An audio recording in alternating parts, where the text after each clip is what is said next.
Taiwan at China magkalapit lang sa atin. Pero anong epekto nito sa Pilipinas?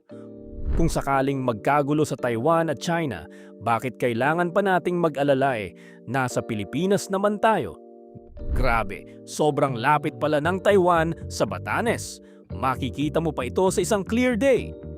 Mahigit 60% ng mga microchips sa buong mundo gawa sa Taiwan. Mula sa cellphone hanggang sa sasakyan, andyan ito. Kapag nagkaroon ng conflict dyan, asahan mo, babagsak ang global supply chain mula sa chips hanggang sa presyo ng gadgets natin.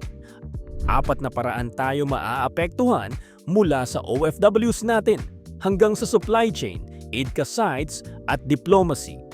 Ang Batanes ang pinakamalapit na probinsya natin sa Taiwan. Kapitbahay talaga natin sila. Sa gitna nito, si Taiwan na self-ruled pero itinuturing ng China na bahagi nila. Kaya laging may tensyon sa pagitan nila. Grabe, hindi pala tayo basta na lang malayo dito o kapitbahay talaga natin ang Taiwan. Dito sa mga pabrika ng Taiwan, ginagawa ang mga chip na nasa cellphone, laptop at kotse mo ngayon. Halos 200,000 OFWs natin ang nasa Taiwan ngayon. Sila ang unang kailangang ilikas pabalik dito. Kaya naman, may mga EDCA sites tayo sa Cagayan at iba pang lugar malapit sa Taiwan Strait.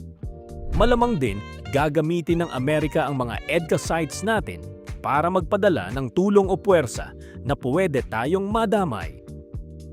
Isa ito sa mga EDCA sites sa Pilipinas na pwedeng gamitin ng US Forces kung sakaling kailangan. Nag-umpisa ito sa Mutual Defense Treaty noong 1951, tapos nagkaroon ng EDCA noong 2014. At noong 2023, lumawak ito hanggang sa mga base malapit sa Taiwan. Kaya hindi tayo pwedeng magbulag-bulagan. Ang nangyayari sa kapitbahay natin may direktang epekto sa atin.